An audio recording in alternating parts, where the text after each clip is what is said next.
on the streets again. Put me on, I'm hot to style, something you never forget. Take out this breakdown walls, I'm on top tonight. No, no, better turn me loose.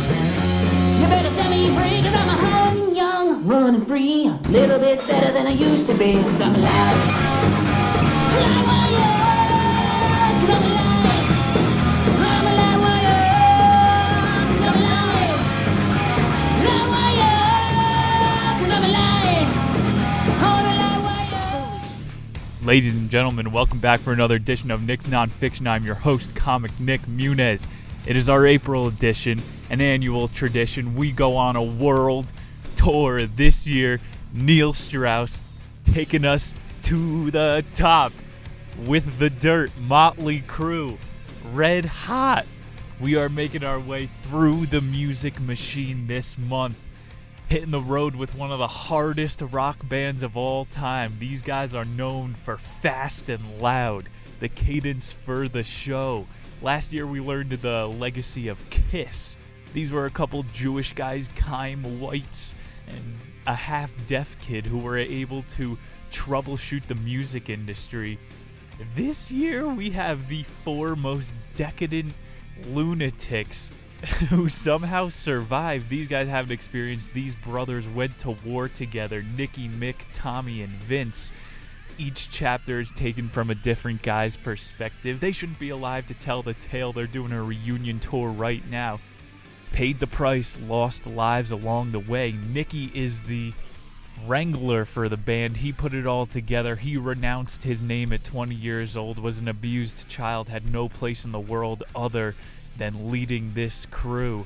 Mick, the Martian, Mick Mars. He is the talent without the looks, also known as the Old Man. He had ankylosing some terminal illness. He made a deal with the devil and he could rock harder than Ace Frehley. Tommy on the drums. Tommy Lee, everybody knows this guy. Still upholds the fame compared to who else is a better hard rock drummer to this day? Travis Barker. All the millennials, doomers are gonna say. Tommy Lee invented the hovering drum set. He went upside down in a roll cage. And then we got the heartthrob, the lead man Vince. He's a California kid with beach blonde hair. Had his own troubles with temptation, as we will get into car wrecks, heroin overdoses today. This is a topic I love. I mean, music. I'm in these prog rock Discord groups. You know, Prague, I like to stay up to deck on the Czechoslovakian rock stars. Progressive rock. Punk doesn't exist anymore. There's no one who's spitting anger. These guys just wanted to rock. They stuck to their guns.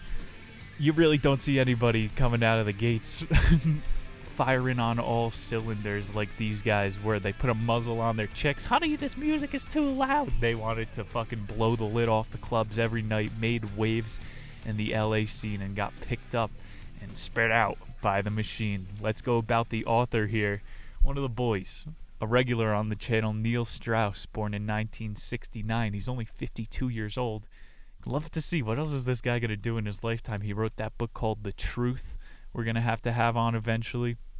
He's known for writing for the Rolling Stones magazine, covered Kurt Cobain, Madonna, obviously went on tour with Motley Crüe, Wu-Tang Clan, friends with Tom Cruise, Gwen Stefani, Stephen Colbert.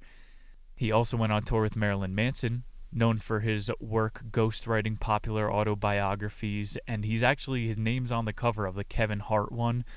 I think Kevin Hart's like stealing the names of other people with prominent podcasts. If you're staying up to date with, he's on another planet. He doesn't even know what else is happening in comedy.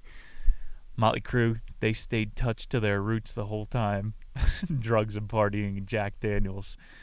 Neil Strauss, he wrote Emergency, This Book Will Save You. I saw for like $2 on Amazon, ordered it. It's a #3 bestseller about tax evasion. Fits him perfectly for the show.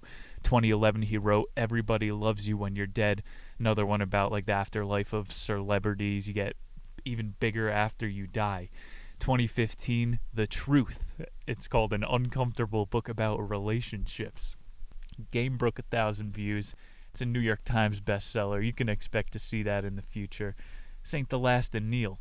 and he launched his own true crime podcast in 2019 called To Live and Die in LA about Adia Shabani, somebody who got like a serial thing. He's trying to grift off that movement. It's a 12-chapter book, each chapter split into the band members. It's a journey we're going on today. Chapter 1, The Motley House. You'd think I'd be sipping on a Jack and Coke. I got friggin' lukewarm, no iced water. Let's do this, baby. Neil Strauss, every time he starts a book, he's just got to throw you right into the middle of the action. And then we'll get to the backstory. It's not exactly a linear plot line. And this chapter is told primarily by Vince, blonde lead singer. It's 1981. You're in the middle of LA. There's kids from the Valley to Venice Beach packing out the Sunset Strip every single night. And only one gang can run the party scene, the turf, all the clubs. It's valuable time. So the Motley Crüe was a great name, great marketing. We'll go through the origin of the name. They intended to make a name for themselves. And what better way to do it than the Motley House? Whiskey A Go-Go. It's literally right on the strip. And right up, I drove by it when I was there. I already read the book, had to learn about it. The Motley House, it's this old, shitty, white apartment. You would hate to have lived next to them. These guys, they nailed the door shut because the cops would come by every night. You had to enter through a window. This is the headquarters, baby. Vince, he's crawling through the window one night, and there's an absolute rager going down. Graphic stuff going on. I mean, if you play, it's on Netflix, it was really popular. There's like teen girls wearing Motley Crüe t-shirts again. Vince walks in, there's a chick squirting all over the carpet. I think we're more than 5 minutes in. We're past the YouTube censors. It's going to get much worse. Underage women. It's going wild. People have got the snow on their nose. Vince and Tommy were roommates, and he's in there with a girl that they call Bullwinkle. Her face looks like a moose, and Tommy, he's a lover. He's head over heels for this chick. He's been chasing her up and down the Sunset Strips. He can never break things off, even though he could have just about any of these young girls. All they're just trying to... They're groupies. Bullwinkle in the middle of a party is running around breaking dishes, trying to steal drugs from single guys there, trying to make Tommy jealous. Vince, he grew up in Compton, and he's like, I've never seen anything this violent. Control your lady. She broke a window, another one that just went unfixed for months. Middle of a party. Whiskey A Go-Go, they just did 3 nights. They don't even have a record deal at this point. They know they're all sacrificing their quality of living. They want to be rock stars. They're living in complete filth. They would use hairspray with a lighter to kill cockroaches. Axe body spray, much better for that. That's how they got Bullwinkle out. They just did an old-fashioned flamethrower. They said their primary coke dealer also lived in the building, but every time he'd come by, he would eat their hot dogs. Wouldn't even warm them up. This guy's blasting lines and deep-throating dogs. Nicky and Vince would date girls who worked at grocery stores just so that they could steal food, but they would always buy their own booze as a matter of pride. They lived there for 9 months, and that was when they made the biggest ripple. Never once cleaned their toilet, weren't able to use the patio. The bathroom was different colors. This place was a friggin' fun house. They're putting different color hairspray in every night. Everything is stained. Shit-caked socks festering over in the garbage can. Band flyers, also with poop on them. These guys had no toilet paper. They're going on stage. What's that brown stain on you, Vince? I lived in a shitty college apartment. I remember at one point there was a strain of mold. It haunts my dreams to this day. It made it all the way down to the drain of the sink up to the faucet. What the hell was it clanging onto? This was anti-gravity mold. I could have made a scientific discovery. Had a Pulitzer. BLM. They just got a Peace Prize. 9 months these guys put up with this. Diamond David Lee Roth came through there. They had like famous people at these. Again, how could you get any better than 10 steps away from the Whiskey A Go-Go? It was their own green room. They learned how to inject cocaine there. The final straw for Vince was when he came home to Tommy, porking some 300-pounder in his Jaguar XJS. Super fancy car. He's going whaling in it. Mick didn't live there. He's the old man. The furthest he would ever take his debauchery was just smashing down a shot glass after he drank it. He wasn't overly crazy just for the point of because you're a rock star, because you have to. Mick is irrational, so he doesn't fit in, always on the outskirts. I don't know, man, you gotta have this period. There's enough testosterone in this apartment to start 100 heavy metal bands. So let's hear from Mick's point of view. He hated the idea of getting caught, so he was paranoid at these parties. And he's like, I don't care about being a criminal. The only thing that makes you a criminal is getting caught. He was the counterculture. He identified with the fans more than any of the other three guys who were just kids. He's only 5 years older. He's 24. They're 19 at the time. He thought Bullwinkle was unhinged. He thought all their girlfriends were possessive. He's like, these girls just hook up with every other band that comes through. And they're like, of course, we're Eskimo brothers with everybody in this city. He's like, I have some self-respect. Mick thinks Earth is a prisoner planet, and he's actually an alien put here, cursed. He dresses like Slash. He's a real character. Let's go to chapter 2, Born Too Loose. This one starts with Nicky's point of view again, getting into his childhood as he started this damn thing. He burnt his identity card, changed his name to Nicky Six. He was beaten mercilessly as a kid. Frank Ferrara. He had a revolving door of stepdads. The first one was the most notable, taught him how to brush his teeth up and down, same way you strum a guitar. Also taught him discipline with a firm backhand. He had a really bad childhood. He had to fill the hole with rock and roll and harder things later on. His mom was always yelling at him. She was psychologically abusive. She would go, "Why do you think your dad never called you back?" And even as a kid, he was smart though. He's like, "Mom, he left when I was 2. He left you. He didn't leave me." But that still stung him. He was like, "Why didn't my mom call me?" And the day he changed his name from Ferrara was he called the dad really drunk. And the guy was like, "Never call me again. I don't know who you are. I don't have a son." Renounced his surname. Now Six, the rock star. It's pretty badass. His name spread through the LA scene too, because people knew he was taking it seriously. His mom actually dated Richard Pryor for a while. He just wanted to try to get his mom's attention. There was a really bad story. He stabbed himself through the arm to get DYFS called, his mom arrested. And what do they say? Across the street for attention, up the street to get hit. He was trying to kill himself, was the undertone in the book and in the movie. Stitched it up, and then he told the cops, yeah, I'm sticking to my story. Mom stabbed me. And the whole thing was I don't take orders from you anymore. I'm a little kid rock star living here. Yada, yada, yada. Hard childhood. That's what it takes to be living on the streets just to try to play guitar. He was homeless in Seattle for a while. His girlfriend Mary got him real turned on to music in high school. What was the concert they went to? Jimi Hendrix. And he was a football playing kid, so he had the perfect mix of angst and psychedelia. Mick, at the time as a kid, he was working on a farm, had a bunch of brothers, never fit in with all of them. Just got addicted to his guitar. He liked Kiss as a kid in their early stages. Even later, past Dr. Feelgood, Motley Crüe was just pumping out the hits. Same thing with Kiss, but Black Diamond in the beginning, they showed Nicky Six also had Kiss albums as well. People give me so much shit for that last year. Gotta defend myself a little bit. They hit a low point, obviously, in their own cruddy bands. They meet each other in the next chapter, so let's skip ahead. Chapter 3, Toast of the Town, this one's called. And we are introduced to Tommy Lee, the drummer. Since his childhood, he admits to being a hopeless romantic, had some wealthy parents. His dad married his mom within a month of meeting her. She didn't even speak English, but she was some academic. He used to peek through the girls' windows in the neighborhood. He would always chase off his babysitters. Couldn't trust him. He would wear his sister's leggings all the time. He admits that he found his mom attractive. This guy is a creep, but mom was a fucking Greek supermodel. Goddamn Aphrodite in the movie. Tommy got a koi pond tattoo as a teenager. He knew he always wanted to have one in his house.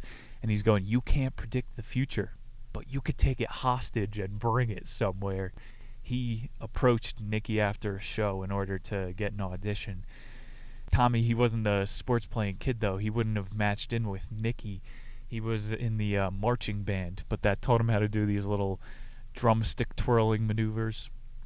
High school bully like knocked his nose into his cheek, punched him so hard that he had to move across town. But again, wealthy family were moving it across town, probably nicer house in the hills, and he gets the garage. They didn't condone him trying to be a rock star, but they gave him all the tools. He met that girl Bullwinkle at one of these earlier shows. She wasn't even really relevant, but he probably would have married her had she not thrown plates at that party at the Motley House. Nicky, again, he got approached by Tommy after a show, and they were looking through the wanted ads, and they saw Mick's listing. It's a friggin' stroke of fate. They came across him on the same night, invited him to an audition, and they kicked out this kid, George, and they shit on him a little bit later. But these three guys now, they obviously need a singer. It's probably the most important point, because if you know the history of Mötley Crüe, Vince leaves the band later on, and they fucking tank without him. He's got some talent. You listen, it sounds like he's squeezing his nutsack, a natural castrato every time he strings. Take me to the top. He's fucking got it. They went to see his band. It was called Rock Candy at a house party. Mick is like, I hate house parties, man. I hate young chicks. Rock Candy, that's a shitty band name. 9 times out of 10, shitty band name, shitty band. But they go there, and they're like, fucking who cares what this kid is singing? Covers? Look what he's doing to those chicks. And you see him, he's a twig. He fucking turns girls on. He's deep-throating the mic. Tommy gets in touch with him after. He's like, who are your sketchy friends? Why would you bring them to this house party? You guys are just chugging a fifth of Jim Beam.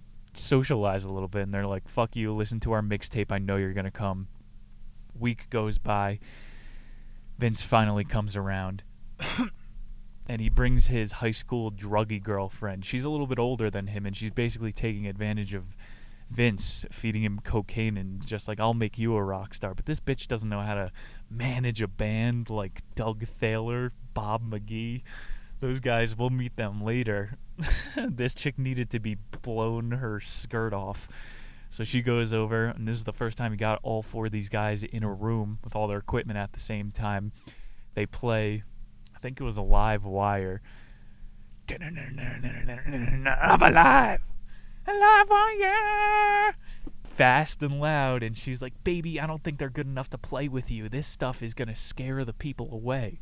And Vince knows. He's like, nah, dude, these people are trying to go all the way. He makes Mick kick George out of the band. And George is like, dude, you got a paunch. You're trying to be a rock star. You got a buzz cut. You look like a cis male. We're going to talk about transgender. That shit was cool when straight white guys were taking it to an extreme. They were like, fuck you, tell me to wear a suit. I'm going to wear my sister's leggings and a fucking hairband. Shit was awesome. And, it's completely lost. Now it's a shelter for gender dysphoria. We encourage people to mutilate themselves without having any talent in music. I mean, come on here. That was hilarious. So the girl, she was like, I don't know, I think you should keep singing cover bands, making 5 cents at house parties. So they kick her girlfriend out of there. They start thinking of band names. They know they got the magic. It's a big fail at first. Nicky was like, Xmas is going to be our name. Literally, Xmass. He's like, let's use Christ, the birth of the Savior, as all the symbology. It's going to piss people off. It's hard metal. Everyone's like, no, we're not going to be the Christmas band. Tommy was like, let's be the Foreskins. Kid's a friggin' waterhead. And Mick is like, I've been waiting a long time to use this band name. Writes out Motley Crüe, spells it normal. Nicky takes it, gives it the U, the umlaut over the O, and they're like, hell yeah, Motley Crüe, we got it. And then they start just destroying the club scene. They were looking for each other for a long time. It's magic, they found it. This basically gets us back to the beginning of the narrative, the Motley House. And this is how they secured their first gig, opening up for Ozzy Osborne. They got in a bar fight with some drag queens. You know, they bombed a fair amount as well. They had to stand up for each other, dressing like queers and, getting called out for it, but they fought. They spit back on people. Ozzy Osborne, again, picked him up, made it a bit easier. He brought their drugs to the next level. Nicky's 22, Mick 25, Mommy 21, Vince 21. These guys are on one of the first cogs of the machine. Let's check in with Nicky again. He's like, we got 4 male degenerates. We got female slut energy, and that attracts a whole lot of attention. These girls know how to dress for a reason. Nicky and Vince, they went to the Whiskey A Go-Go, and they were just like, remember in the Chaos Charlie Manson book, he would drive a gold vehicle around, spray painted gold. They called it the Golden Penetrator, and they just got chicks to spread word about them. Even when they didn't have a show, would go online and be like, fuck this, come over to the Motley House, we'll play an exclusive for you. Nicky was a marketing madman. They were the outlaws of music. And then the 300 yards away, at the same time, this is eventful energy on the Sunset Strip, you got Sam Kinison and the Outlaws of Comedy. Nicky had this German model girlfriend. Irrelevant. Many girls to come. Let's go to chapter 4. Shot at the devil! This introduces Tom Zutaut, their producer. He's just some little rich kid. Got lucky. First band he ever signed is Mötley Crüe. Who played him in the movie? The SNL sad guy. While Colin, Pete Davidson, that's his name. Colin, I'm just sad and broke up with Ariana Grande. Think you could write me some more pro-government jokes? Tom Zutaut. He saw them play and was like, I see what you do to the women. I see what the town is buzzing about. You guys are the next ones that are probably going to get a record deal. It was for Electric Records, and they gave him something like a 5-record deal to start out. And they got the 4 perfect pieces. Mick is the perfect yang to Vince's glam, so they're not going too over the top with that rock, because they started out on MTV, and their shit was really questionable. It just doesn't hold up in this time period. I mean, gender doesn't exist. It would be perfect. You look back, it's fucking weird. The music goes fucking hard. If you don't drive around at least once a month and blast some rock music, I can't trust you. Nicky was not going to fail. This was his whole life. Tommy, of course, he was a drumming madman. You don't need ears to be a talent scout. They say all you need in the music industry is eyes. Because after Kiss, they're like 10 years after, you have to have the bravado and the showmanship now. It's not enough just to be a good musician in the music industry. You got to sell. Their first demo deal got them over $10,000. Get taken to Benihana and were kicked out. Knocked the chef's hat off, throwing shrimp at it. Their partying kicks up to another level. They got a mansion off the Sunset Strip, and Thursday through Monday, they always had someone entertaining, always chicks on retainer. It's another level from the chicken coop that Kiss had. These guys had a mansion full of women. Vince, May 29th, 1983. He's going, the new wave just died. Rock and roll has taken over for sure. They get invited to a 3-day festival. Ozzy Osborne, Judas Priest, Van Halen, and the Scorpions playing there. What are the biggest lineups now? You got Spangle, Glass Animals, the String Cheezes. These are all real band names. Listen to that before. These people don't know what they had. Doc McGee, he was managing them at this point. He hated them. He writes intently about, these guys took years off my life. They would just bang on random rooms in the hotel, run away with their penises out, tip over the room service tray, throw TVs onto cars. Vince hooked up with Tom Zutaut's girlfriend at their first big show. They did 18,000 people during the first Shot at the Devil tour. Nicky, he hooked up with Vince's girlfriend there, who he eventually got engaged to. He hooked up with Tommy's slut girlfriend too. He introduced her to the parents, and they were like, who is this chick? You met her on the road. What? And that's when he threw it back in the dad's face. He's like, didn't you just meet mom within 6 days and propose? And he's like, but I wasn't a fucking millionaire and 20 years old. They're like, you could put this off. Tommy, romantic, had to get married. They didn't last long. She stabbed him with a pen on the tour bus. During their studio time recording Shout at the Devil, for 3 days straight, they were on an all-night coke binge. They were ordering ounces at a time. Guys can't even stand up at a certain point. They're falling over, hitting their head on a cymbal. They tried some black magic. I mean, the name of the album is Shout at the Devil. If this isn't really influenced by a Ouija board, what are we doing? They were spinning gongs, chanting, Jesus is Satan, backwards. Natas see sausage. Is that gonna... I just invited Lucifer into my soul. Tommy's car blew up one of the days that they were doing these satanic chants. They tried more. Vince got in another accident. They were like, well, to lay off the demonic shit. What does the Bible say? Satan currently rules over earth in this era, and in order to be successful, you have to praise Satan. You know, it's the chicken or the egg. Do you have to make a deal with the devil to get rich, or is being a Silicon Valley tech elite so boring that you just start praising Moloch? Chicken or the egg? Wonder why these people do it. Tommy fucking paid his price. He's dating these hell spawns. What was the name? Ankylosing spondylosis. That thing that Mick has, it literally turns you into a statue. It finds cavities in your bones and solidifies you. And he said his spinal column felt heavy, like he was being weighed down to the ground. He's like, this is a curse. This is not a medical disease. Guy shreds the guitar. Sharon Osbourne became a tour manager in some sense from 83 to 84 because she saw there on the Osbourne track. Ozzy fucking hangs in for decades, tripping off of acid for an entire year. He did a line, snorts fire ants. He had what was called butt dollars. So in order to tip people, see how fucking broken they are, how much they value money, so gone off the sykes that he was wearing dresses around and he would shove $1 up his ass. It's a piggy bank up there. There's unlimited money. And he would lift up the dress and be like, here's your tip, Buttsworth. Who is the least audible person in television history? Ozzy Osbourne from the TV show. You got my guitar.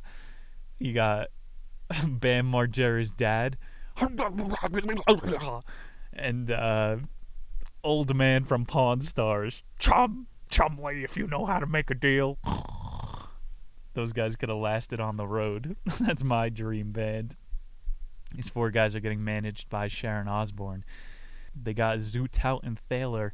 Let's go to chapter 5. Save Our Souls. Mick, for all the misery that he's in, he still never got into the women on tour. He would black out for months at a time. He's just like alcohol. You know, guitars and alcohol mix. I don't know what it is. They need some psychedelics to cure that depression. Jimi Hendrix used to dip his headband in acid. Maybe that's the cure. But then you die at 27 years old. Ask Kurt Cobain. Tommy, he's like, these parties are amazing. I wake up at 5 p.m. every day, fall asleep at 5 a.m. in a new city at a strip club, not remembering a goddamn thing.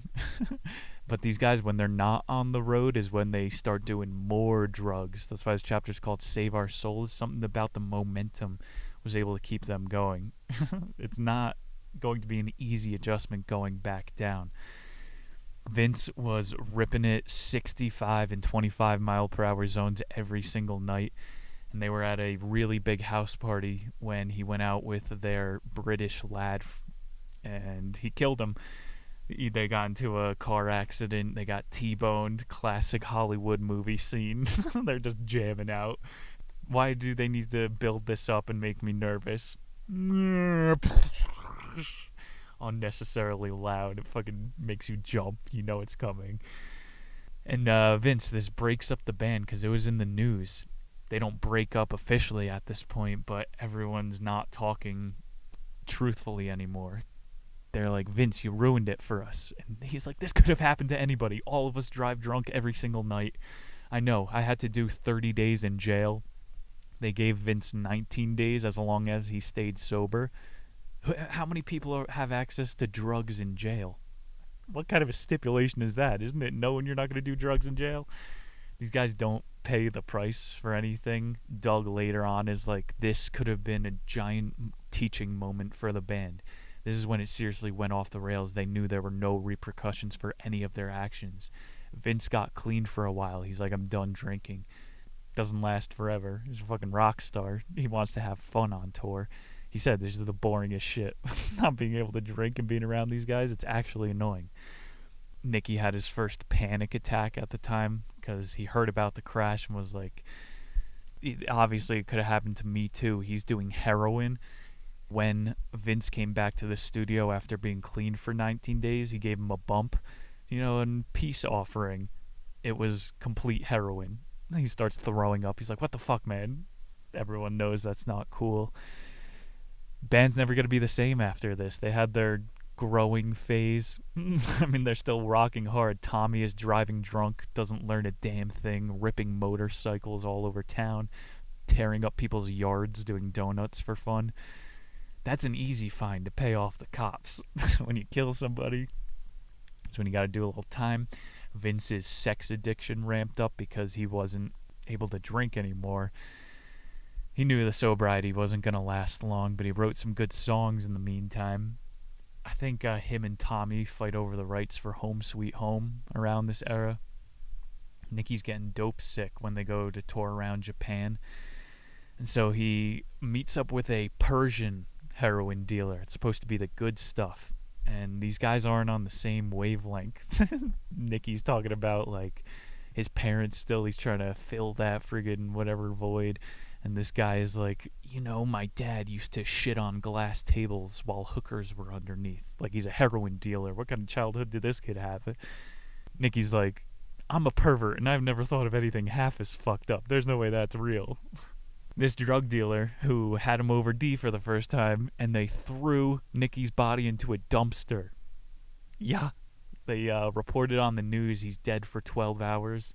The EMT stabbed him with 2 adrenaline shots in the heart, which you're never supposed to do. This guy's a live wire. Pun intended. He needed a lot of adrenaline to get him back to the level he was functioning at. But now Vince is no longer the fool of the band. This guy was just found dead in a dumpster, Nicky. Now he is the shyster. This will take us to our quickest chapter, number 6. Girls, girls, girls. These guys at a certain point knew they were making strip club music. And this one is a song that you want to hear mud wrestling to. Tommy, he met Heather Locklear at a party at this point. Again, fell head over heels. He confused her with another Heather on TV, legitimately. And then she was like, oh, are you Peter Criss? She called him some other band drummer just to fuck with him. She was always a step ahead. She takes advantage of him. She gets him arrested later on. Tommy, head over heels. He's in his loveaholic phase cycle again. They get married, and this was like the biggest day of his life. And he asked Nicky to be his best man, and he was shooting up at his wedding. You got to look at the photos. He's not there, nodding off in all the pictures. Nicky was using 4 times a day. A couple $1,000 a day in heroin. His accountant chimes in. They said he was trying to kick the habit because, he already died once. But that's not enough. It fucking has its talons in him. He was like describing it as a woman that he fell in love with. Heroin. She's the perfect heroine. Comes close to kicking it until he learned about speedballs. Melt a little bit of cocaine into your fucking heroin spoon. That's what killed Belushi. He even got hooked on methadone while trying to quit. Had multiple chances to try to ask for help. It's gonna learn the hard way again. Let's go to chapter 7. Our best friends are drug dealers. Checking back in with Mick, who grew up with a few brothers, believes in reincarnation. And he believed that he was born to play music. And throughout all of his lives, he was known to keep a beat. He played banjo as a little boy. Always was strumming a toy guitar when he had the chance. His dad was a minister and was diagnosed with the same bone disease that he had, so he knew he had to try to make moves as a kid. At 14, he became a bit of a prodigy in his town playing guitar. When he moved to LA, this guy was destined to make it. And he was able to stay positive for a pretty long time, but the ups and downs of, I don't know, being that successful, most of us will never know. had him at the bottom of a bottle. There was a thing in the book where him and Vince would shoot up Jack Daniels. They were just getting creative with their syringes, and they said that when you put it in your veins, after a while you could taste it in the back of your neck. It's like you have a tongue in your jugular veins or something. That was pretty wild. Shoot up some Jack Daniels. It's efficient. Save money on booze. These guys have no reason to be doing this. They've done everything except for fucking homosexuality. They say rock stars at a certain point. Kiss was like putting their penises on each other's shoulders. That was a game they had. They weren't banging dudes. These guys were shooting up fucking JD. They weren't big marijuana users. I think it's because it's past 70s at that point and it was stigmatized with the hippies. They're like a working man's band. That's why Mick relates with all the fans so much. He's drunk all the time, angry, old. So people need to rock out, relieve some tension. These guys are too far gone. They've done it all. They're shooting up. Goes home from the hospital, Nicky, and he kills himself again, shooting up. You'd think he would have learned the first time, of course, but he makes all of the band promise to go to rehab at the end of this chapter. Take us to number 8. Our best friends were drug dealers. This one starts with Doc McGee. And he starts out saying the biggest regret of his was not making Vince feel more accountable for the car accident. He says it could have saved the band. And of course they put out maybe Smoking in the Boys' Room at this point. But Vince is the only sober one. He's like, this isn't good music, man. I'm the only one that's sober. I know this sucks. I'm selling it out there. Doc McGee, he's like, I got a tattoo for you guys, and it said entertain or die, because that was supposed to be the original name of Theater of Pain. Mick named it and then re-changed it, so he had to get the tattoo changed. It's pretty symbolic for this point in time. Entertain or die. When they're not on the road, they start killing themselves with drugs. And you know, that's the thing for the jester. If you're not funny enough, the king will kill you. Doc McGee knows, for these types of people, you guys, I'm going to put you all to work. And they all blow through their money as fast as they spend it. You would think they would want to be on the road more. He called it full contact management. He would fucking handcuff Tommy Lee to the bed at night because he knew he would go terrorize other hotel stayers just for fun. These guys, they took full advantage. Ding dong ditching as an adult. You gotta be decadent. They lived their brand. Even he would get out of control. Sometimes Doc had to put him in his place. Tommy was the first one to check himself into rehab. He knew his drinking was a problem. He was smoking heroin. I don't even know how you do that. Figured it out. He wanted to get his vitality back, get re-addicted to sex. He got busted with a porn star, and that broke him up with Heather Locklear. So their sex addiction comes out one way. Mick, he even agreed to the rehab, even though he knew this type of guy, an alien, he's like, this is mumbo jumbo. I will do it for my brothers, but I'm going to sneak a whole lot of nips into this rehab facility. He's like, everyone was so young that we haven't had the ability to begin our lives. We were just being torn apart by psychologists here. I don't know if that's the best thing either. He did ditch drinking throughout the rehab period. Jokes aside, the deal that they made was everyone had to be sober in order to start a new album. And Mick said, I'll give up booze for that long too, which he doesn't. But he's like, when you're a child, be a child. When you're a man, be a man. This is a new era for the band. We got a detox too, so next week, this is going to be Alan Carr's How to Stop Smoking. It's going to be a fun edition, kind of like a listicle show, and to help anybody who may have relapsed from the romanticization today. Nicky was terrified of sobriety his whole life, but he actually does well with it. Starts like turning down chicks as well. He's like, even that's a distraction. I need to focus on the music. He was kind of like Paul Stanley, who got real focused in the later half. Starts taking all kinds of lessons. Goes on to be a Broadway actor. Nicky got on Prozac. He got addicted to sleeping pills too. That was Vince's thing because he couldn't drink anymore. He's realizing that being sober in the studio is like making them a better band. He's like, we've never recorded well before. Even Nicky's starting to realize it.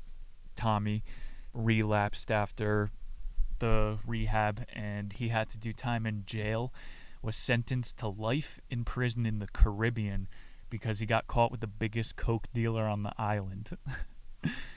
Tommy is now the ass of the band, but he weaseled out of his sentence, of course, life in prison, and he went straight to the Decade of Decadence tour. That was his punishment. This one wins a #1 album. It had Dr. Feelgood on it. You could tell that song's a little more mainstream or something, Hollywood. Fucking rocks, though. He's gonna be your Frankenstein. I got one thing you'll understand. Doc McGee. He was done managing the band. He quit.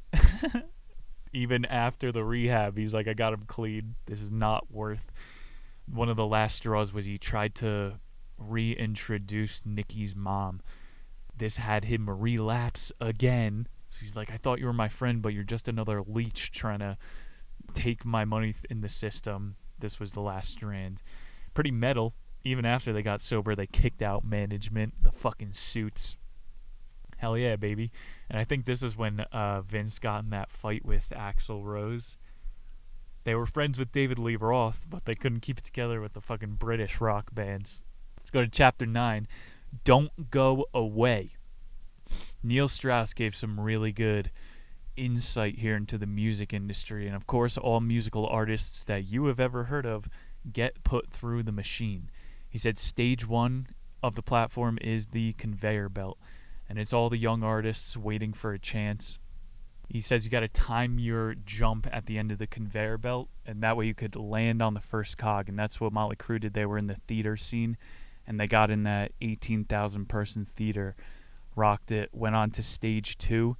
And he said some people have a degree of success here, but a lot of people flunk out. He said the bigger cogs turn as you get involved. They were on around Shout at the Devil at that time. Stage 3, cog number 2, a long way down from there. He says mainstream popularity sets in at that point. They already made it through the other side. They've been canceled before. Stage 4, Strauss called the big cog. He says it's the grinding gear that either puts you up or it doesn't. So it's like Mariah Carey, the Backstreet Boys, Eminem. You can't get off this cog. People are saying Eminem is a clone after Love the Way You Die. All that Rihanna shit, nobody could trust him. Britney Spears has that meltdown. There's no way off the big cog. You have to be torn down from the graces. That's what we do as a culture. And the Decade of Decadence tour is supposed to be the biggest one that they've ever had. Nerve-wracking. Did well enough. Took them to stage 5, The Crusher, where they're saying the only way out is to die. Literally die. Jimi Hendrix, Kurt Cobain, Janis Joplin. Ultimately, you lose either way, so you better hope you're not shooting up all your money while you have it. Michael Jackson. That guy's worth more dead than alive. You know, they're going on their reunion tour now. So maybe Neil Strauss is missing the reincarnation cog, where you can make money if you wait it long enough. Doug Thaler picked them up. New manager. Went out to L.A. with Doc McGee to see if they were the real deal. And so he took over at this point, is putting up with the nonsense. We're all the way up to 1991 here, and they got to tell Vince that he is not welcome at practice if he's drunk. You see pictures of Vince at this time, and he looks like a potato, like he's all bloated.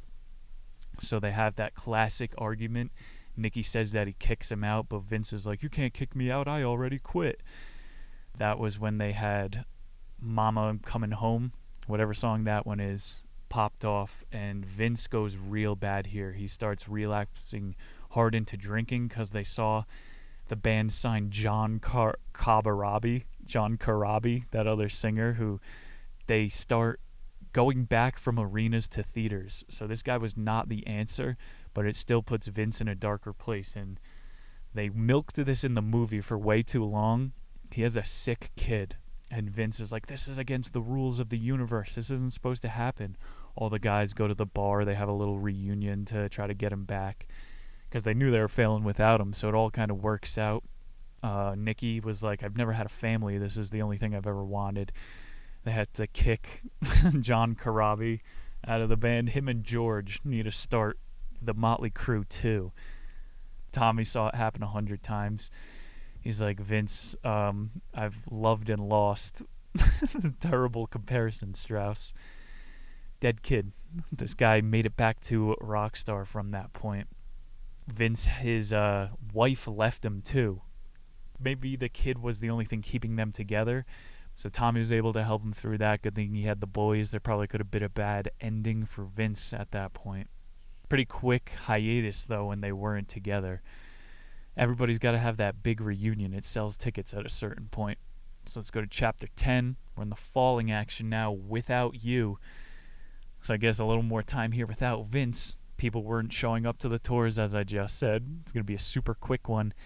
Nicky fired Doug Thaler, the replacement for McGee, on the John Corabi tour. Thaler was the guy who put on Duran Duran. They said the Corabi tour was able to keep him together for a long enough time just because he was like a kid. Like they were reliving their own first experience through him. We got to hear from Corabi a little bit here because this guy was tossed to the curb. He said since he started, he was getting death threats from women. He was saying these guys made a terrible name for the band on the way, and they thought that he was the previous singer. Like some of these groupies didn't even know the members' names, so he was getting death threats. He said within a 2-year period, he was thinking that farts were musical instruments because these guys were so idiotic. He said after being kicked out, he didn't know if he could start his own fucking Joe Corabi experience. Doug Thaler set him up for a little bit. It's basically the end of his story. Vince got in. Everybody was excited for the reunion. Dr. Feelgood sells a shitload. That was their first #1 album. Takes us to chapter 11. The guns, the women, the ego. Tommy, he's dating a chick named Bobby at this point. So I guess he's done with Heather Locklear. This is the girl from the video. She's my cherry pie. The fucking strip club song. He is living his best life out here. He's still falling in love with sex workers. He's still not learning anything from the 1980s. This chick, Bobby, goes crazy on him. She gets him arrested for assault. She had a couple people testify against him, but Tommy was like way too drug sick at the point to defend himself. He couldn't get custody of a child, so they made him do some jail time until he cleaned up. He said that Bobby had a gangster try to kill him in county jail. It's running in some bad circles. You gotta be with, like Nicky told him, date some chick that gets it at that point. Still out cheating up and down the town. Nicky can't keep a goddamn marriage together. He got caught cheating with a porn star in Hawaii. So none of these guys, it's a theme throughout the book, learn from each other. Some guy gets caught on tape having sex and it's in Hawaii. The other person has a lover. It's their epic flaw. Tommy now met Pamela Anderson, that he's single. Head over heels for the 50th time. He was on ecstasy when he met her. Maybe that has something to do with it. She teased him for 6 weeks. It's the longest he's ever had to wait. And he's like, your Hollywood career is bullcrap. I got enough money for you to never do that again. I don't know these people. I'm sorry. Pam Anderson. Sounds like a hot name. Followed her to Cancun when she was working. And she's like, what are you doing here? He's like, I'm not leaving till you come with me. Check back in with Nicky. He's trying to make Generation Swine. This is one of their later albums, named after some Hunter S. Thompson reference. And Tommy's putting him on blind dates, trying to get him to stop with these strippers. He dates Donna DeRico. For any of the old heads, they have 4 kids together. Some redemption for nodding off at Tommy's wedding. Got to have a reunion with the boys. Tommy's coming up with games for how to avoid the paparazzi. These guys are like past success. They are bigger than life. He's with Pamela Anderson. They got 2 kids. Tommy's not even mad that their marriage is, falling apart because Ron Jeremy is offering to produce a film of his. This guy's a friggin' idiot. He's going to soil his legacy. They say he's got a foot-long hog. Vince, they said things were going pretty well. And then he decides it's time to quit the band again. But this quit doesn't last long. He was just fed up with all the other guys. He was like so sad he couldn't stand the other people being happy. This guy has a dead daughter. Dead daughter passed. I quit. They have a big meeting when he starts canceling shows because he's too drunk. And another rough patch, ups and downs, second to last chapter. Tommy here, he got his nipple and his nose ring cut out with bolt cutters. He got the infamous frenulum. What is that? The back of your dick piercing? No! That'll make you scream like Vince Neil. No, it's a violation. Can't put a ring in your penis. What happens when you go through the TSA? What happens if somebody has a magnet? Chapter 12. The Hollywood ending. I didn't say happy ending, okay? It's a Hollywood ending. Starts with Tommy. Last time we'll hear from him. The first thing he does when he gets out of prison, again, instead of going home to Pamela, he goes to his buddy's hot tub. And she winds up dumping him. He, punches through. It breaks his hand. Can't drum for a while. This guy, Tommy Lee, he's, on the podcast circuit now, and he's dating TikTokers. He had a giant welcome home party from prison with all the band members, known to be Vince's sponsor. But Vince has 10 sponsors. He's a super alcoholic. And Tommy does stretches of sobriety from time to time. Good for him. Nicky went on to record a solo album. This guy literally has died twice, came back to life. He's seen it all, been to the other side. Pictures of him, he looks like he's the most there, I think, out of them. And he says when he drops his kid off at elementary school, he sees Tommy's sons there. They got a nice little community. As for Mick, he's got the best medical care in the business. He's fighting that spondylosis. But he's there for all the other guys' kids. He's on loads of Zoloft and Wellbutrin, fistfuls of antidepressants. Can't blame him. Says he suffers from sleep paralysis nowadays. That's a Hollywood ending for you. And then Vince, you see he's having monetary troubles nowadays, but he's with Heidi. Maybe Heidi, I don't know, one of those Heidis from Hollywood. Still cheating around on her, making it on TMZ. Thought it'd be a happy ending. That is the dirt from Neil Strauss. Thank you, Motley Crüe. A truly amazing story. It's going to bring us to next week. We have Alan Carr's How to Stop Smoking. We got a detox from the debauchery that was fucking heavy metal. This guy, Alan Carr, he was a 30-year smoker. He said he smoked 60 cigarettes a day, and he has a flawless method to quit. He sold 20 million copies of this book. It's going to be one of these listicle episodes. We had 22 immutable laws of marketing. Anybody out there that's struggling, share this with a friend, subscribe. I will see you guys in another week. My name is Nick Muniz.